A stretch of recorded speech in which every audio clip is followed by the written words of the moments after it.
जो कल्याणकारी है, शिव जो पाप विनाशक है, शिव जो जगत के उद्धारक हैं, ऐसे ही शिव की नगरी केदार घाटी में है हम इस वक्त, जहाँ के लिए हम लोग उद्देश्य बना करके इलाहाबाद कि बाबा के दर्शन करेंगे और उस आध्यात्मिक और पारलौकिक सुख की प्राप्ति करेंगे, जिस सुख की प्राप्ति के लिए तमाम लोग पूरे देश से यहाँ पर आते हैं।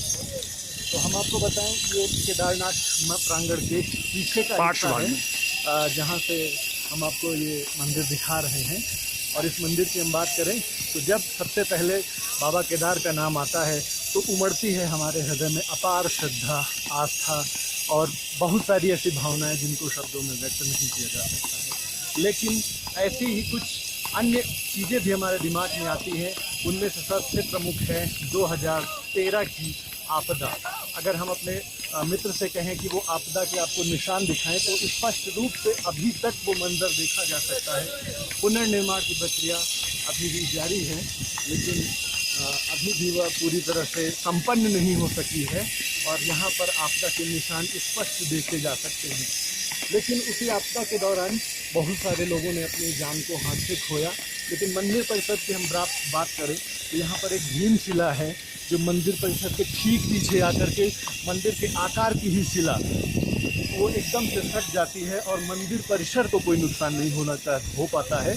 हम अपने मित्र से कहेंगे आसपास के अगर पत्थर दिखाएं तो वो छोटे छोटे टुकड़ों में विभाजित हैं। इतना बड़ा पत्थर कोई नहीं है जो उस सैलाब में बहकर आया हो। ये शिव की महिमा ही है जो उन्होंने इस पत्थर को पीछे स्थापित किया और मंदिर परिसर को ये कहें इस जो सैलाब आया था, जो जल प्रलय आई थी, उस जल प्रलय से मंदिर परिसर को सुरक्षित रखने में अपना योगदान दिया। और योगदान ऐसा कि उसकी भी अब पूजा की जाती है। जो भी बाबा केदार के दर्शन करता है वो भीमशिला पर आकर के उसका नमन जरूर करता है। तो आगे चलें, अपने मित्र को दिखाएं मंदिर परिसर की अन्य यात्रा कराते हैं आपको। हम आपको बता दें कि हम आज जब पैर 26 मई को 2017 को यहाँ पर आए हैं तो यहाँ मोरारी बापू का कथा प्रवचन भी चल रहा है। उस कथा पंडाल आपको पंडाल दिखाएंगे हमारे मित्र। कौन सा पंडाल है वो?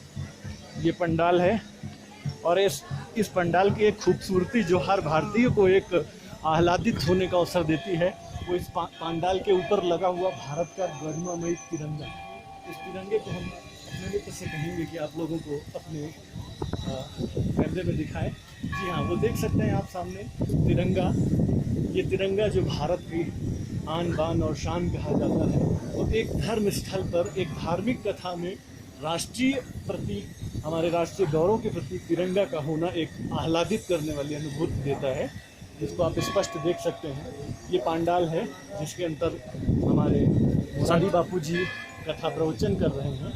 और अब हम मंदिर परिसर के सामने की तरफ दाहिने तरफ रहे हैं, जो मंदिर परिसर के ठीक दाएं तरफ का हिस्सा है। हम अपने मित्र से कहेंगे कि आगे जाकर के वो आपको मंदिर परिसर का सामने से श्रद्धालु लाइन आप श्रद्धालुओं की लाइन देख सकते हैं किस प्रकार से आस्था के साथ बिल्कुल जो आपदा आई उसका कहीं भी कोई नामो निशान, कोई शिकन किसी के चेहरे पर नहीं दिखता है। चेहरे पर दिखता है तो अपार आस्था, श्रद्धा और शिव के प्रति समर्पण का भाव, जिसको हम स्पष्ट रूप से देख सकते हैं। अभी मैं मंदिर परिसर के अंदर गया था तो कुछ दक्षिण भारत से महिलाएं आई थी। वो शिव को देखते हुए एकदम रोने लगी और उनसे प्रार्थना करने लगी कि इस संपूर्ण चर अचर जगत की रक्षा करना प्रभु। हालांकि बहुत वो अपनी तमिल भाषा में बोल रही थी, मैं उनका मंतव्य तो नहीं समझ पाया, लेकिन इतना जरूर समझा कि वो कल्याण की कामना कर रही है शिव से। अपने मित्र से कहेंगे मंदिर परिसर का जो मुख्य हिस्सा है उसको दिखाएं। तो अपनी इस यात्रा के दौरान हम अब दर्शन कर चुके हैं।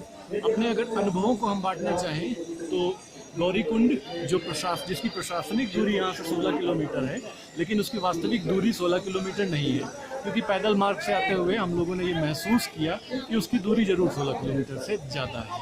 यहाँ पर आने वाले हम श्रद्धालुओं की बात करें तो गौरीकुंड यहाँ पर ऐसा इलाका है जहाँ तक आप वाहन से आ सकते हैं। वहाँ के बाद आपके पास कई ऑप्शन बचते हैं। पहला ऑप्शन पैदल का, दूसरा जो कंडी चलती है, पालकी चलती है, खच्चरों के माध्यम से लोग यहाँ पर आते हैं, और सबसे वीआईपी टाइप के लोगों के लिए हेलीकॉप्टर की व्यवस्था है। हालांकि हेलीकॉप्टर पर्याप्त न होने के कारण ऑनलाइन बुकिंग बहुत लंबे दिनों के बाद मिलती है, जिसकी वजह से सुविधा होती है।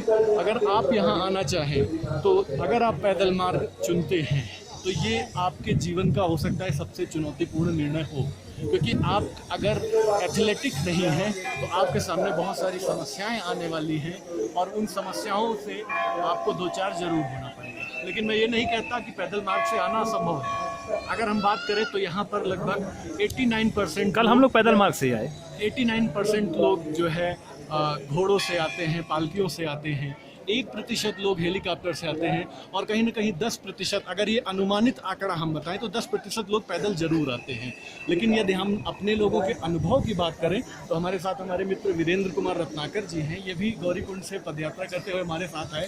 हालांकि इनके अनुभव थोड़ा सा हमको लेकर कट रहे, क्योंकि रास्ते में मुझे स्वास्थ्य संबंधी समस्याओं का भी सामना करना पड़ा, और लेकिन जो आस्था थी, जो श्रद्धा थी, वो निरंतर प्रेरित कर रही थी कि नहीं, बाबा के धाम पहुंचना ही पहुंचना है। तो वीरेंद्र जी, आपका अनुभव कैसा रहा अगर हम पदयात्रा की बात करें गौरीकुंड से?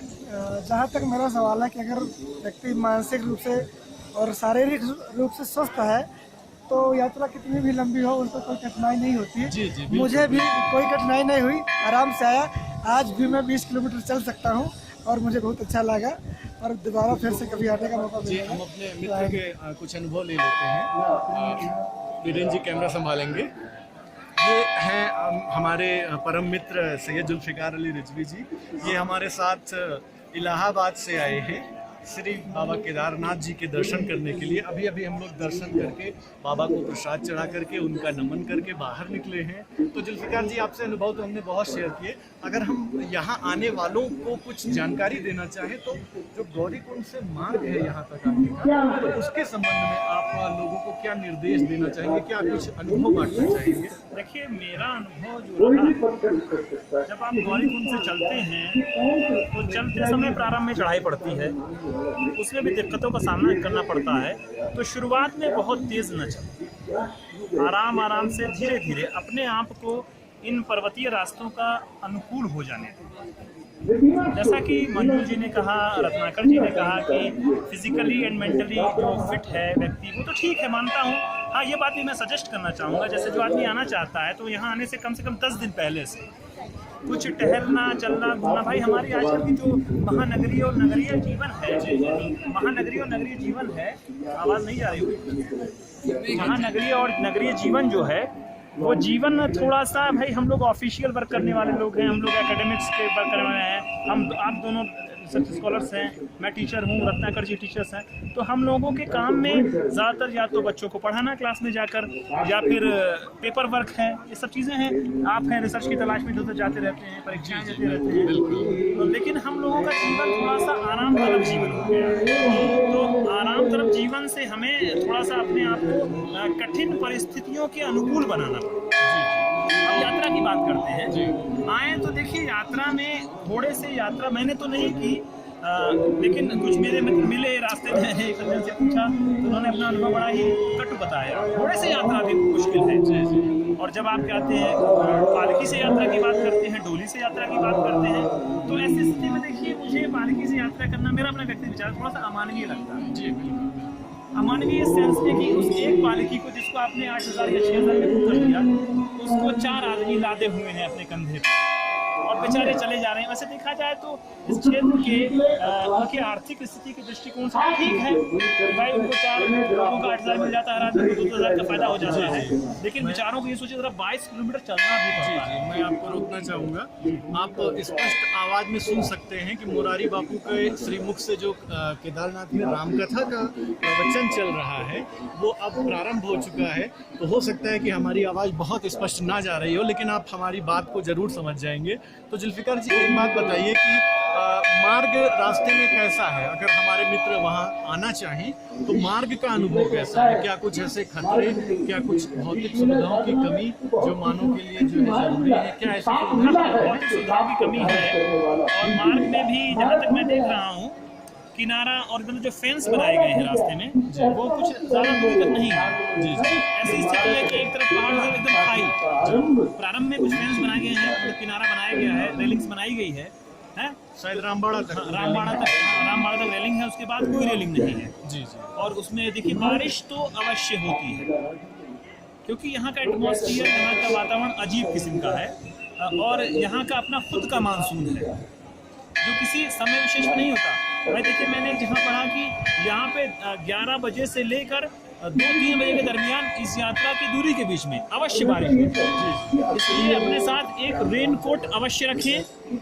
और देखिए एनर्जी लॉस भी होता है, इसलिए मेरा आप लोगों से ग्लूकोन डी जैसी कुछ चीज़ें रखें। और एक यहाँ पे आमतौर पे प्रचलित चीज़ है कपूर की बात करते हैं, कपूर या फिर ऑक्सीजन के छोटे सिलेंडर्स भी आपको मिल जाएंगे गौरीकुंड से। हालांकि ऐसी कोई आवश्यकता हम लोगों ने यहाँ महसूस नहीं की कि ऑक्सीजन की कमी है। हालांकि जब आप वहाँ से चलेंगे तो कपूर बेचने वाले आपको यही कहकर कपूर प्रेरित करेंगे कि ऊपर ऑक्सीजन की कमी होगी, इसलिए आप कपूर जरूर ले लें। तो और अगर हम बात करें चिकित्सीय सुविधाओं की तो रास्ते में जगह जगह गढ़वाल नगर निगम और उत्तराखंड सरकार ने ऐसी व्यवस्था की है कि यदि आपको स्वास्थ्य संबंधी कोई समस्याएं आती हैं तो चिकित्सक मौजूद हैं। जैसे मैंने ही एक चिकित्सक से कंसल्ट किया तो उन्होंने बताया कि आपको प्रॉब्लम कोई नहीं है, बस आपकी जीवन शैली थोड़ा ऐसी है कि आप टहलते वहलते नहीं हैं, इसलिए आप थोड़ा रुक रुक करके जाइए, सांस की प्रॉब्लम है और कोई प्रॉब्लम नहीं। तो मंजुल जी आप क्या आप उनकी बात को मान के टहलना वहलना शुरू करेंगे?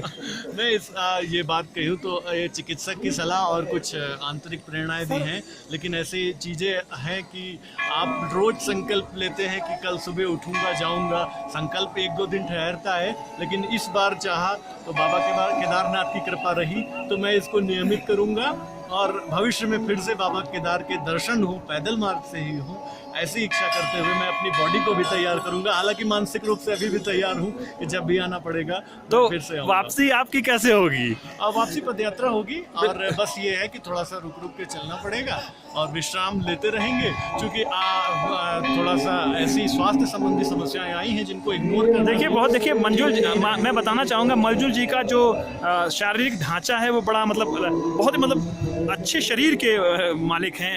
ईश्वर का इनके ऊपर इस मामले में बहुत बड़ा उपकार है, सुंदर हैं, अच्छा शरीर है इनका, बस थोड़ा सा ये थोड़ा बेली इनका पेट इनको दिक्कत दे रहा है। वो हमारी जीवन शैली की वजह का जो है कह सकते हैं। बस बेली तो मेरी भी दिल्ली बेली की तरह हो रही है। और अगर मित्रों आप यहाँ आना चाहते हैं तो आप जैसे हम लोगों ने यहाँ आने से पहले यहाँ से जो रिलेटेड लिटरेचर मिला, जो ब्लॉग मिले, जो इंटरनेट पर सामग्री मिली, जो यूट्यूब वीडियो हमको मिले, हम लोगों ने उसका खूब सारा अध्ययन किया, तो मार्ग में आने वाली चुनौतियों से आप परिचित हो जाते हैं। इसलिए आप जब भी यहाँ आना चाहें तो ऐसी चीज़ों का अध्ययन जरूर करें जो आपको बताएं कि केदारनाथ मंदिर परिसर तक पहुंचने के लिए आपको कौन कौन सी चुनौतियों का सामना करना पड़ेगा और क्या क्या ऐसी सावधानियां हैं जो बरतनी पड़ेंगी, आपकी तैयारी कैसी होनी चाहिए, आपके पास भौतिक सामग्री क्या क्या होनी चाहिए, और सबसे जरूरी बात हर व्यक्ति आपको बताएगा कि बाबा केदार के प्रति अपार श्रद्धा रखते हुए आप मानसिक मजबूती जरूर बनाए रहें। एक बार भी हारे ना,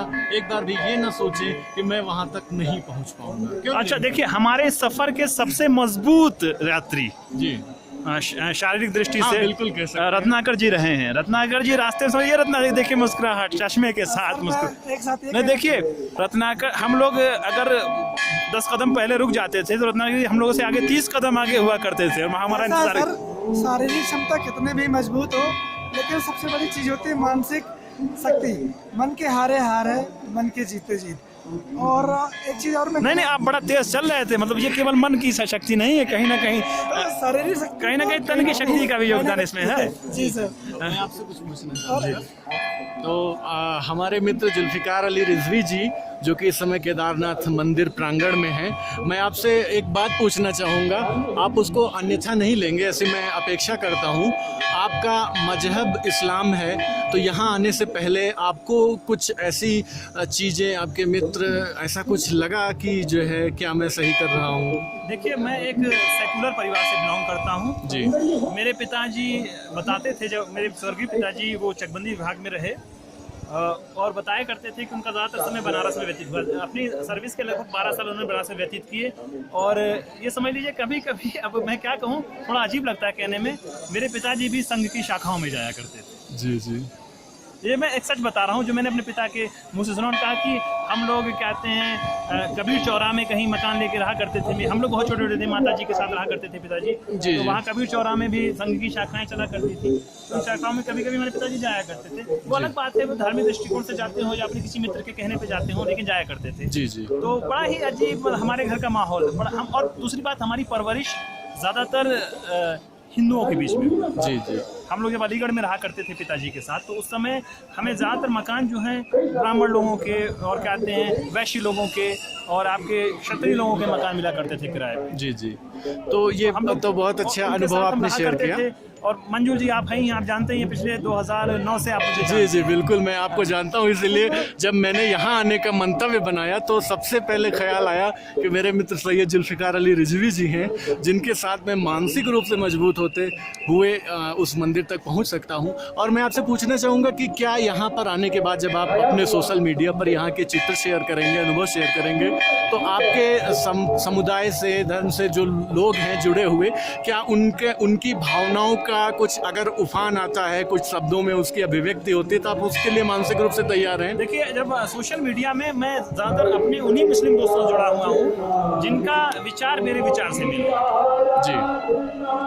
दरअसल जैसा कहा जाता है कि जैसे को तैसा मिले, और आगे ये कहा जाता है कि पानी में पानी मिले, मिले कीच में कीच। जी जी। तो उसी तरह से जिस विचार का मैं हूँ, मेरी मित्रता संयोग से किसी भी धर्म में हो, जी, चाहे हिंदू धर्म में हो, इस्लाम में हो, या बौद्ध धर्म में हो, पारसी में हो, जैन धर्म में हो, कहीं भी अपने धर्म के प्रति बहुत ज्यादा कटु विचार वाले लोग मुझे नहीं मिले। जो बहुत सब मैं ये कहना चाहूँगा कि हम किसी भी जाति के हो, धर्म के हो, संप्रदाय के हो, अंत में है तो मनुष्य। जी।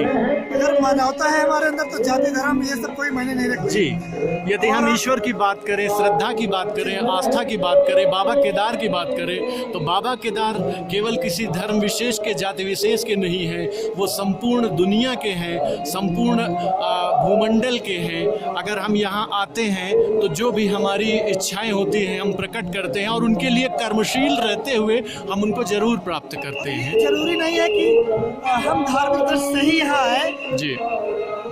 इसको हम टूर की दृष्टि से भी आ सकते हैं, पर्यटन की दृष्टि से भी आ सकते हैं। इतनी खूबसूरत नदियाँ हैं, पर्वत हैं, घाटियाँ हैं, प्राकृतिक दृश्य हैं, उनको देखने के लिए आ सकते हैं। जी हाँ, बिल्कुल बिल्कुल भाई। देखिए, सुंदरता जहाँ है वहाँ व्यक्ति जाता ही है। प्रत्येक व्यक्ति के अंदर एक एस्थेटिक सेंस होता है। जी जी बिल्कुल, सौंदर्य अनुभूति होती है। जी जी। तो वो सौंदर्य अनुभूति उस व्यक्ति को भा लेती है। कुछ लोगों को देखिए, सुंदरता हर रस में है। जी। भयानक रस कहीं ना कहीं भी सुंदर है। जी। अगर इस संदर्भ में हम बाबा केदार की बात करें तो बाबा केदार किसी धर्म की पहचान नहीं, भारतीय संस्कृति की पहचान है। जो भी भारत आता है उसकी एक अनन्य इच्छा होती है कि मैं बाबा केदार के प्रांगण तक पहुंचूं, उनका आशीर्वाद लूं। ये भारत में निवास करने वाले लोगों की ही संदर्भ में मैं नहीं कह रहा हूं। अभी यहाँ पर हमारे मित्र कुछ जुल्फ़िकार अली रिजवी जी, वीरेंद्र तनाकर जी रात में मिले, चाइना से आए हुए लोग, नेपाल से आए हुए लोग। नेपाल के लोग तो यहाँ पर आकर रोजगार कर रहे हैं, तो बाबा केदार ने उनको रोजगार दे रखा है। तो उनको उनका ईश्वर समझे, उनका अल्लाह समझे, उनका वाहेगुरु समझे या उनका जीसस समझे, जो भी हैं बाबा केदार ही हैं। तो अच्छा लगा कि हमने इस संदर्भ में एक डॉक्यूमेंट्री का निर्माण किया। अब मैं आपको अपने तीनों मित्रों के चित्र दिखाता हूँ। मैं मंजुल त्रिवेदी, इलाहाबाद विश्वविद्यालय के शिक्षा शास्त्र विभाग का शोध छात्र हूँ, और ये सैयद जुल्फ़िकार अली रिजवी जी जो कि प्राथमिक शिक्षक हैं और शोध छात्र हैं। गढ़वाल विश्वविद्यालय के। ये वीरेंद्र कुमार रत्नाकर जी जो साथी शोध छात्र हैं और जूनियर में सहायक अध्यापक हैं गणित विषय से।